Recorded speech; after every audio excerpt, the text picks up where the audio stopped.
Weather Service in Wilmington has issued a severe thunderstorm warning for northeastern Butler County, northwestern Warren County, northwestern Greene County, southeastern Montgomery County, until 3:15 p.m. At 2:36 p.m., a severe thunderstorm was located near Gratis, moving northeast at 55 miles an hour.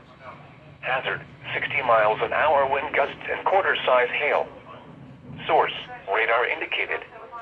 Impact, minor hail damage to vehicles is possible. Expect wind damage to trees and power lines. Locations impacted include Dayton, Kettering, Middletown, Beaver Creek, Huber Heights, Fairborn, Xenia, Trotwood, Miamisburg, Springboro, Vandalia, Trenton, Franklin, Bellbrook, Moraine, Carlisle, Oakwood, Wright-Patterson Air Force Base, West Carrollton and Riverside. This includes the following interstates: I-70 in Ohio between mile markers 37 and 41. I-75 in Ohio between mile markers 36 and 59.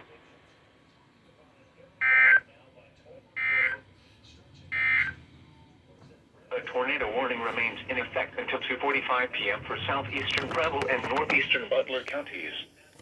At 2:36 p.m., a severe thunderstorm capable of producing a tornado was located near 7 Mile, moving northeast at 50 miles an hour. Hazard, tornado and